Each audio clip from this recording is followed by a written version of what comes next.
Hello guys, this is Bhushan Gaikwad. Again आप सभी का स्वागत है फिर एक बार इस नए वीडियो लेक्चर में। दोस्तों, इस वीडियो लेक्चर में हम डिस्कस करेंगे मेजर अबायोटिक फैक्टर में लाइट और सॉइल के बारे में। तो बेसिकली हमें पता है कि टोटल यहाँ पे अबायोटिक फैक्टर में मेनली इंक्लूड होते हैं, that is temperature, water, light and soil.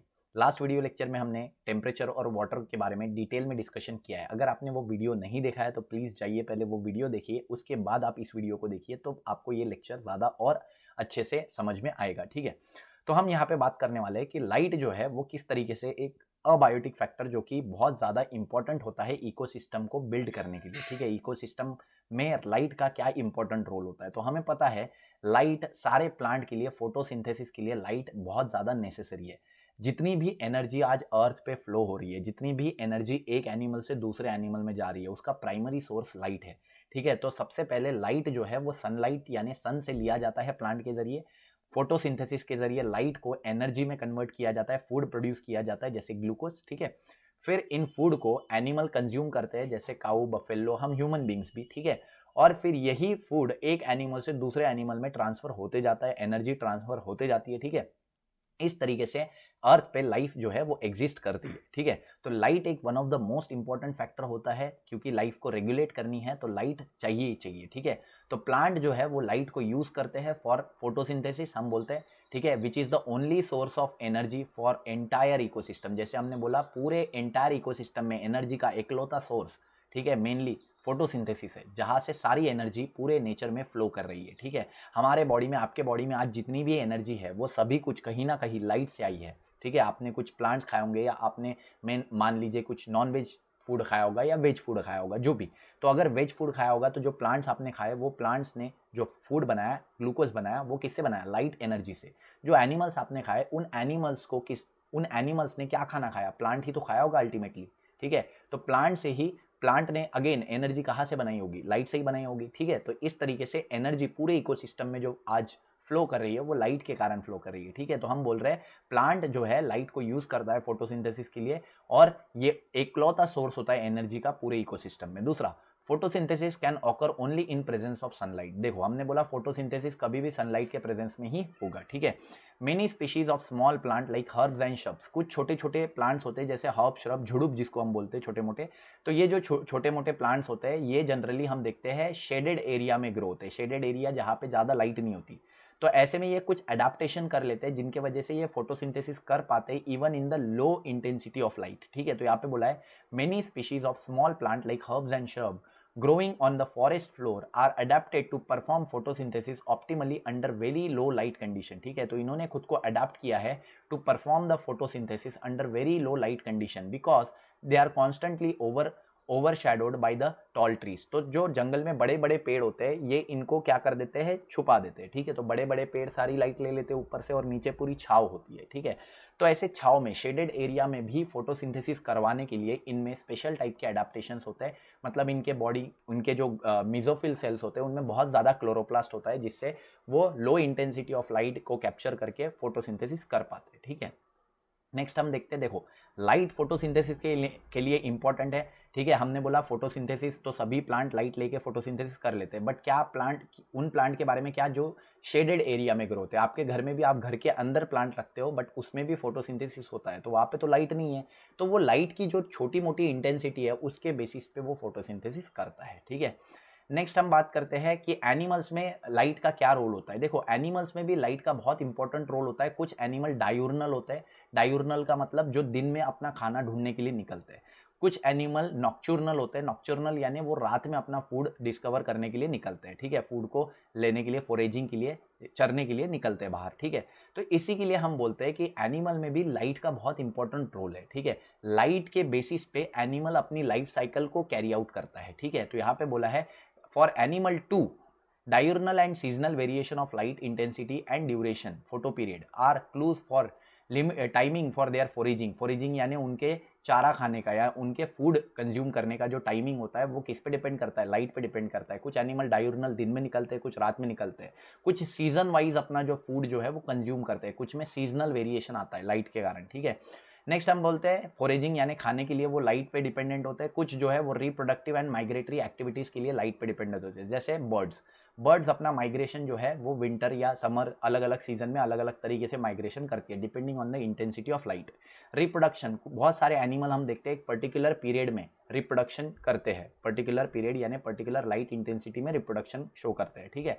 तो इस तरीके से लाइट जो है वो बहुत इंपॉर्टेंट फैक्टर हो जाता है एनिमल के लिए भी। एनिमल भी अपना दिन रात के हिसाब से ही अपनी जो भी लाइफ साइकिल है उसको कैरी फॉरवर्ड करते हैं, ठीक है। नेक्स्ट हम बात करते हैं the availability of light on the land is closely linked with that of the temperature. Light और टेम्परेचर का रिलेशनशिप डायरेक्टली प्रोपोर्शनल है, ठीक है, क्योंकि दोनों का सोर्स सेम होता है, सन, ठीक है। Sun is the source for both, ठीक है।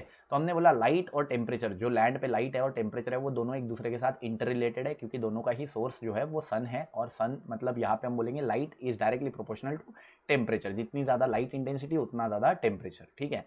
नेक्स्ट हम बात कर सकते हैं सॉइल के बारे में, ठीक है। तो सॉइल हम देखते हैं कि बहुत one of the again important factor होता है, क्योंकि आज अर्थ पे जितने भी प्लांट है मोस्ट ऑफ द प्लांट हम देखते हैं सॉइल में ग्रो होते हैं, ठीक है। तो the nature and properties of soil are dependent on the climate and the weathering process, ठीक है। तो सॉइल का नेचर, सॉइल की प्रॉपर्टीज ये डिपेंड करती है बोला है क्लाइमेट पे और वेदरिंग प्रोसेस पे। अब क्लाइमेट हमें पता है, क्लाइमेट क्या होता है, दैट इज जो समर होता है या विंटर होता है या ऐसे जो एनवायरमेंटल कंडीशन होती है पर्टिकुलर एरिया में, उसको हम क्लाइमेट बोलते हैं, ठीक है।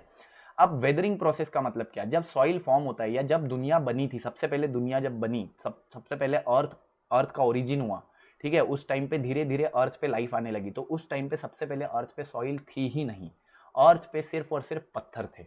हजारों करोड़ों सालों में धीरे धीरे इस सॉइल, ये पत्थर से सॉइल फॉर्म हुआ है।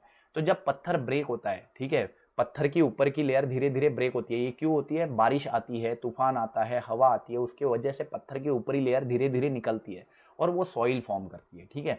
तो इसको वेदरिंग प्रोसेस बोलते हैं। क्या बोलते हैं, वेदरिंग प्रोसेस, ठीक है। तो यहाँ पे हम देखते हैं स्टोन से सॉइल फॉर्म होती है, ठीक है, और इस पूरी प्रोसेस को वेदरिंग प्रोसेस बोलते हैं, वेदरिंग, ठीक है। तो इस तरीके से हम देखते हैं ये वेदरिंग प्रोसेस और क्लाइमेटिक चेंज, तो इन दोनों पे सॉइल की प्रॉपर्टीज, सॉइल का नेचर डिपेंड करता है, ठीक है। Various characteristic of soil, soil के अलग अलग कैरेक्टरिस्टिक कंपोजिशन क्या है, देखो ग्रेन साइज सॉइल, मतलब जो हम रेत बोलते हैं ना, रेत में ग्रेन साइज बड़ा होता है सॉइल का, ठीक है। वही जो नॉर्मल क्ले सॉइल होती है, क्ले जिससे मूर्ति बनाई जाती है, वहाँ पे सॉइल का ग्रेन साइज बहुत छोटा होता है, ठीक है। तो ग्रेन साइज ऑफ सॉइल जो है वो सॉइल का नेचर शो करता है, ठीक है। दूसरा, determine the percolation and water holding capacity of the soil, तो वही हम बोलते हैं कि ये जो ग्रेन का साइज होता है ये वाटर होल्डिंग कैपेसिटी और परकोलेशन को डिटरमाइन करता है। जैसे मैं लेता हूँ एक बीकर, ठीक है, एक बीकर में मैं बहुत सारी सैंड डाल देता हूँ, सैंड, ठीक है। अब क्योंकि सैंड डाल दिया है तो इसके जो पार्टिकल है काफ़ी बड़े बड़े हैं, तो सॉइल बड़े इजीली इसमें से परकोलेट कर जाएगी, मतलब इसमें से बड़े इजीली नीचे आ जाएगी, ठीक है, सैंड में से, मतलब परकोलेशन बहुत फास्ट होगा। लेकिन वहीं पे अगर मैं दूसरा बीकर लेता हूँ और दूसरे बीकर में मैं अगर ये क्ले सॉइल डालता हूँ, तो क्ले सॉइल जो है उनके जो पार्टिकल है वो कैसे है, पार्टिकल क्ले सॉइल के कैसे हैं, बहुत ज़्यादा छोटे छोटे हैं।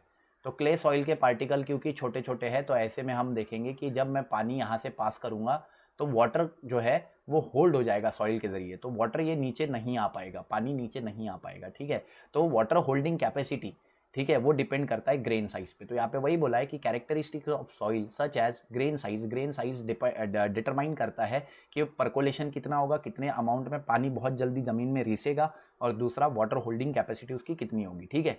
इसीलिए तो हम बोलते हैं सैंड में पेड़ ज़्यादा लगते नहीं, क्यों नहीं लगते, क्योंकि सैंड पानी को होल्ड नहीं कर सकता, बट दूसरे जो सॉइल है जैसे क्ले सॉइल वगैरह तो ये पानी को होल्ड कर सकते हैं, ठीक है। दूसरा, this characteristic along with pH, देखो सॉइल का पीएच भी यहाँ पे मैटर करता है, कितना है, मिनरल कंपोजिशन, सॉइल में कौन से मिनरल्स है वो इंपॉर्टेंट है। टोपोग्राफी हम देखते हैं बहुत बड़ा लैंड एरिया जहाँ पे एक पर्टिकुलर सॉइल का कंपोजिशन कैसा है, ठीक है, उसको टोपोग्राफी बोलते हैं।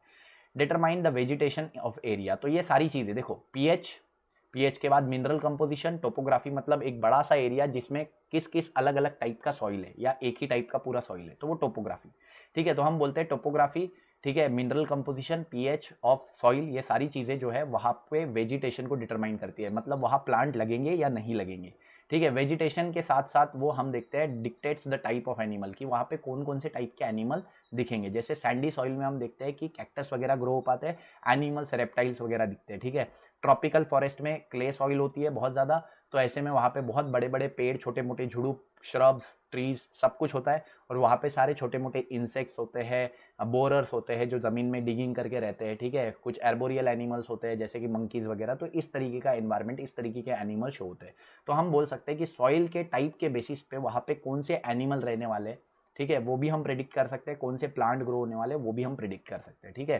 तो यहाँ पे हमने बोला सॉइल बहुत इंपॉर्टेंट प्रॉपर्टी है, ये क्लाइमेट पे और वेदरिंग प्रोसेस पे डिपेंड करती है। दूसरा हमने बोला कि यहाँ पे सॉइल का जो मेन प्रॉपर्टी होता है, मेन होता है उसका, दैट इज कंपोजिशन और ग्रेन साइज, ठीक है। तो कंपोजिशन और ग्रेन साइज में हम देखते हैं, वो बताता है कि सॉइल की वाटर पर्कुलेशन एबिलिटी कैसी है, वाटर होल्डिंग कैपेसिटी कैसी है, ठीक है। दूसरी सॉइल का पीएच, सॉइल का मिनरल कंपोजिशन और टोपोग्राफी, ये सारी चीज़ों से हमको पता चलता है कि वहाँ पे कौन सा वेजिटेशन, कौन से प्लांट्स ग्रो हो सकते हैं और कौन से एनिमल्स ग्रो हो सकते हैं, ठीक है। तो यहाँ इस तरीके से हमारा ये वीडियो लेक्चर भी, जहाँ पे हमने डिस्कस किया है लाइट और सॉइल अबायोटिक फैक्टर के बारे में, वो भी कंप्लीट हो जाता है। तो बेसिकली हमारे सारे major abiotic factor, that is temperature, water, light और सॉइल, सभी कुछ कंप्लीट हो चुका है। नेक्स्ट हम वीडियो में बात करने वाले हैं कि किस तरीके से एनिमल अपने अबायोटिक फैक्टर के साथ इंटरेक्शन शो करते हैं, ठीक है। अबायोटिक फैक्टर यानी टेम्परेचर, वाटर, सॉइल, ऐसे फैक्टर जो बहुत ज़्यादा वेरिएशन शो करते हैं, अलग अलग एरिया में बहुत टेम्परेचर वैरी करता है, वाटर अवेलेबिलिटी वैरी करती है, ठीक है, सॉइल का कंपोजिशन वैरी करता है। तो ऐसे अलग अलग अबायोटिक फैक्टर के साथ किस तरीके से लिविंग ऑर्गेनिज्म इंटरेक्ट करता है, वो सारा हम अगले वीडियो लेक्चर में डिस्कस करने वाले हैं, ठीक है। तो उस वीडियो लेक्चर को मिस बिल्कुल मत कीजिएगा, बहुत ही इंपॉर्टेंट वीडियो लेक्चर होने वाला है।